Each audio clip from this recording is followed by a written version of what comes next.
लंबी दाढ़ी, सर पर टोपी, मुस्लिम नाम। सीजेपी के प्रोटेस्ट में लोगों की मदद करना पड़ गया इस मुस्लिम युवक को भारी। क्या मुसलमान होना इस देश में है जुर्म? आखिर क्यों इसके परिवार को बनाया गया निशाना?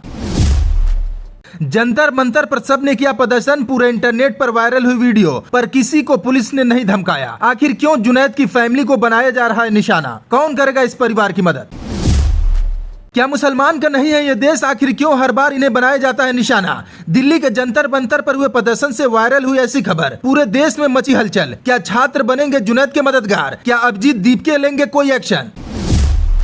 ध्यान से देखिए इस चेहरे को, सर पर टोपी, लंबी दाढ़ी, कुर्ता पैजामा और नाम है जुनैद। बस यही शायद इसके लिए सबसे बड़ी मुसीबत बन गया। प्रदर्शन कर रहे थे, अपनी मांग को लेकर सरकार से लड़ रहे थे। तरह तरह के प्रदर्शन में प्रदर्शनकारियों ने पोस्टर लेकर नारे लगाकर सरकार की नींद तोड़ने का काम किया। सरकार नींद से उठी और छात्रों के सामने नतमस्तक हो गई। धर्मेंद्र प्रधान शिक्षा मंत्री को इस्तीफा देना पड़ा। भारत को नया शिक्षा मंत्री मिला। छात्रों की जीत हुई। पूरे देश में जश्न मनाया गया कि इस देश में अभी भी लोकतंत्र जिंदा है। लेकिन इस जश्न के बीच ये चेहरा लोग भूल गए। ये वही चेहरा है जब जंतर मंतर पर छात्र अपना घर छोड़कर, अपना बेड छोड़कर, अपना आराम छोड़कर अपने हक के लिए सड़कों पर डटे थे।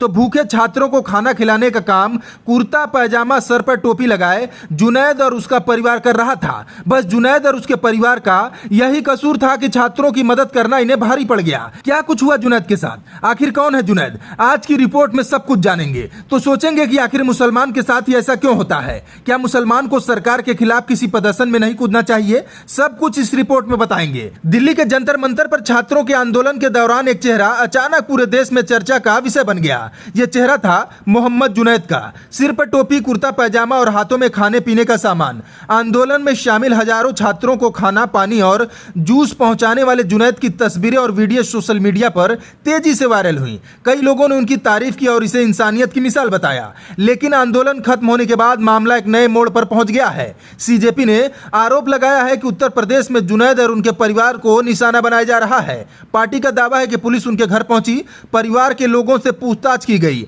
और उन्हें परेशान किया गया। सीजेपी ने कहा कि किसी भी व्यक्ति को सिर्फ इसलिए परेशान नहीं किया जाना चाहिए क्योंकि उसने आंदोलन के लोगों की मदद की थी। पार्टी ने यह भी कहा कि उसकी कानूनी टीम पूरे मामले पर नजर रखे हुए है और यदि कोई गैर कानूनी कार्रवाई हुई तो अदालत का दरवाजा खटखटाया जाएगा। जुनैद ने भी मीडिया से बातचीत में दावा किया है कि उनके परिवार के कुछ सदस्यों को रोका गया और उनसे पूछताछ की गई। उनका कहना है कि उन्होंने केवल छात्रों की सेवा की थी और किसी गैर कानूनी गतिविधि में शामिल नहीं थे।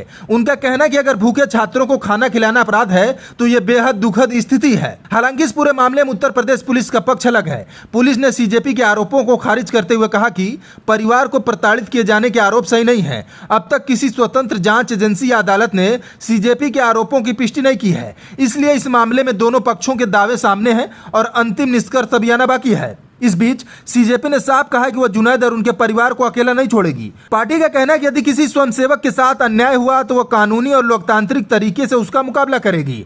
आंदोलन के नेताओं ने भी सार्वजनिक रूप से जुनैद के समर्थन में बयान दिए और कहा कि आंदोलन में सेवा करने वालों को डराने की कोशिश स्वीकार नहीं की जाएगी। फिलहाल सबसे महत्वपूर्ण बात यह है कि इस मामले में कई दावे और जवाब सामने आए, लेकिन अभी तक किसी अदालत या आधिकारिक जांच ने इस आरोपों की पुष्टि नहीं की है। इसलिए किसी भी निष्कर्ष पर पहुंचने से पहले जांच और आधिकारिक तथ्यों का इंतजार करना जरूरी है। आने वाले दिनों में यदि इस मामले में कोई नई कानूनी कार्रवाई, जांच रिपोर्ट या आधिकारिक बयान आता है तो उससे तस्वीर और साफ हो सकेगी।